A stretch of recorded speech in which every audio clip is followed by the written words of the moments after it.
No paramilitary force in India has been led by an officer who has risen up the ranks of the paramilitary. जो हमारे लिए अपने प्राणों को न्यौछावर करती है, सीमाओं पे हमारी हिफाजत करती है।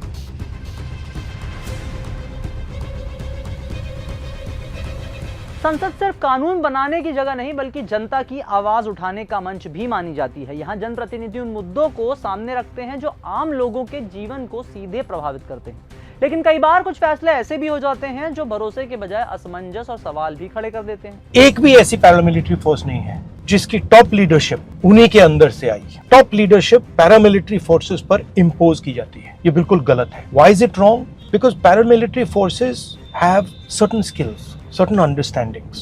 I've worked with paramilitary forces now for 20-25 years.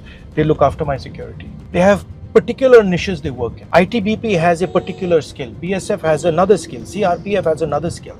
These skills are valuable. इनका जो अभ्यास है ये सबसे जरूरी चीज, और उन्हीं अफसरों को लीडरशिप मिलनी चाहिए जिनके पास ये अभ्यास है। ऐसे में विपक्ष की भूमिका और भी अहम हो जाती है जब वह लोगों की चिंता को आवाज देता है। हाल ही में एक ऐसे ही मुद्दे पर सदन में उठी बहस और उसके बाद एक वरिष्ठ नेता का बयान वायरल होते ही सीएपीएफ से जुड़े इस फैसले पर देश भर में फिर से सवाल और चर्चा उठने लगे हैं। सदन में हुई चर्चा और फिर विपक्ष ने अपनी बात रखी। अब इस पूरे मामले में क्या है पूरा सच, करेंगे सभी जानकारी आपसे साझा। नाम हमारा आशीष गुप्ता, आप देखना शुरू कर चुके हैं न्यूज गंगा। क्या सीएपीएफ बिल में बदलाव सच में जरूरी है? संसद में उठे सवालों के बीच यह बहस तेज हो गई है कि सीएपीएफ से जुड़े इस विधेयक में बदलाव क्या वास्तविक तौर पे जरूरी है या नहीं। प्रस्तुत तर्कों को ध्यान से समझें तो यह केवल एक राजनीतिक विरोध नहीं बल्कि एक संस्थागत चिंता भी है। हमारे सीएपीएफ के लोग एक एयरपोर्ट, पोर्ट और सभी सामान्य जनता का संरक्षण करते हैं और हिम्मत से ठहरते हैं। ऐसे लोगों को तबाह करने का ये एक सरकार ने सोचा है। रेपुटेशन का इंस्टीट्यूशनलाइजेशन इसमें हो रहा है, ये एक मुद्दा, इसको हम अपोज करते हैं। दूसरा, करियर प्रोग्रेशन और मनोबल पर उल्टा प्रभाव पड़ रहा है। कंसल्टेशन एंड रिप्रेजेंटेशन का अभाव इसमें है। Spirit of judicial directions. मुद्दा यह है कि क्या यह बदलाव सीएपीएफ बिलों को मजबूत करेगा या उनके ढांचे को और कमजोर कर देगा। अगर यह बिल पहले ही पारित हो चुका है तो क्या इसके प्रभावों का सही मूल्यांकन किया गया? यह सवाल इसलिए भी अहम है क्योंकि सीएपीएफ देश की आंतरिक सुरक्षा की रीढ़ माने जाते हैं और उनके ढांचे में किसी भी बदलाव का सीधा असर राष्ट्रीय सुरक्षा पर पड़ सकता है। डेप्यूटेशन का बढ़ता दायरा, नेतृत्व पर असर।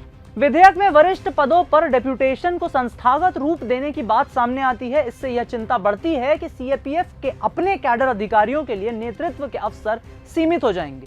सवाल यह उठता है कि क्या पैरामिलिट्री बलों को ऐसे अधिकारियों के अधीन रखना उचित है जो सीधे उस सिस्टम से नहीं आते। इसमें रौंदा जा रहा है उनके अधिकारों को जो हमारे लिए अपने प्राण न्यौछावर करते हैं।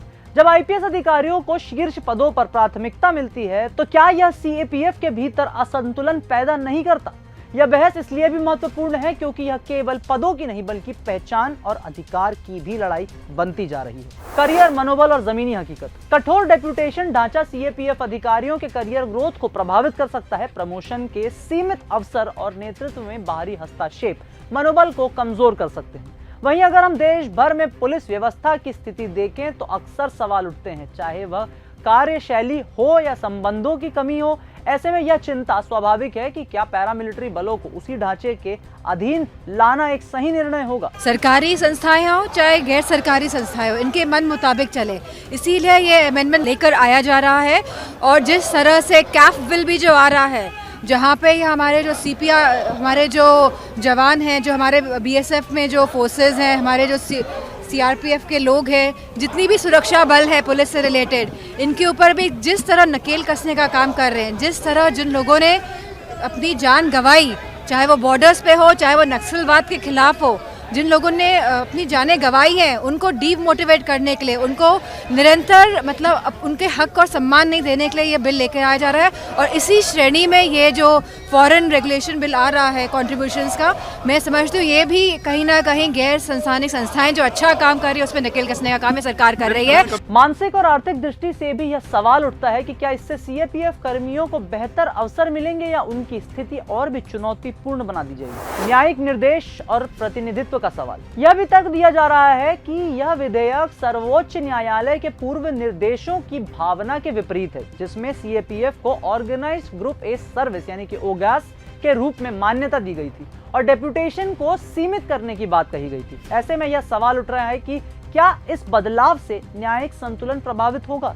साथ ही सीएपीएफ अधिकारियों की पॉलिसी मेकिंग में सीमित भागीदारी भी एक बड़ा मुद्दा है। सेलेक्ट कमेटी बनी, जो उस समय मौका नहीं दिया गया सीएपीएफ के लोगों को अपनी बात कहने का। यदि जिन पर यह कानून लागू हो रहा है उनकी आवाज ही शामिल नहीं होती तो क्या यह न्याय संगत माना जा सकता है। यही वह बिंदु है जहां उठाए गए सवाल केवल एक नेता की राय नहीं बल्कि एक व्यापक चिंता का रूप लेते हैं। क्या हम अपने सुरक्षा बलों के साथ निष्पक्ष हैं?